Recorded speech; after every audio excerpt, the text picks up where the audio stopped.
Hey guys, welcome back to Electrical Car Repair Live. Thank you guys for watching and subscribing to the channel. In today's video we'll be working here on a forward edge, guys. So if you have a forward edge and you're trying to find the fuse for the power lift gate, if you have a power lift gate and it's not working, guys, stay with us, we'll explain where the fuse is located. Actually guys, you have not one but two fuses, so make sure you stay until the end.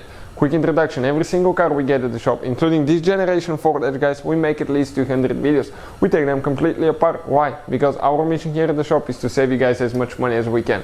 So please guys, subscribe to the channel, like the video, hopefully you will find the information helpful. In addition guys, if you need to buy any fuses, relays, car parts, tools for a good price, fast shipping, check out the link in the description of the video below. So now guys, we're going to start right here. We're going to start with under the hood. As I said, we have guys two fuses. This is a 2009 forward edge. So the fuse for the power lift gate, guys, you actually have two of them. One is under that box there and one is inside. So right here guys, I'm going to open this and show you where it's located. Here we just open it like that, push it this way, and the fuse now guys, the fuse for the power lift gate, guys, it's very easy to access. Actually it's fuse number 59. Fuse number 59, guys. Right there you can see this is the third fuse from left to right. So checking it guys, 1 2 3, it's this fuse right here, 30 amp fuse, guys. This is the fuse for the power lift gate.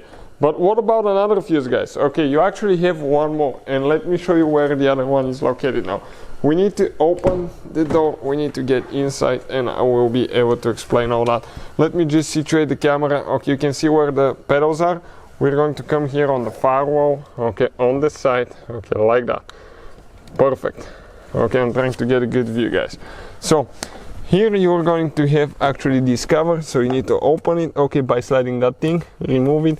Then underneath you're going to have this cover with the fuse numbers. Push right here on two sides, push, pull it out, guys, and you will have your fuses. Now the fuse that we need to check, it's actually guys fuse number 14. Fuse number 14. It will be this fuse here, guys, third fuse from bottom to top, or the 14 from top to bottom on the left row. So checking it now guys, we have 1 2 3 4 5 amp fuse, guys, 5 amp fuse. And if I count from top, 1 2 3 4 7 8 9 10 11 12 13, it's actually, let me see now, 1 2 3 guys, 10 amp fuse, 10 amp fuse. This fuse right here, this is the fuse that we need to check. This is guys fuse number 14, 10 amp fuse. So if we need to remove it, how we do that? We just grab it with the fuse puller and pull it out. Now guys, if you're on the market for good fuses for a good price, check out guys the link in the description of the video below. You can get that box for a really good price, fast shipping as well. So I will just go ahead, grab a new fuse and just install it now. So again, fuse number 14 from on the left row, from top to bottom. So hopefully guys the video will be helpful to any of you having that problem, and will help you fix it, guys. Thank you for watching. Please subscribe to the channel for more videos and see you guys next time.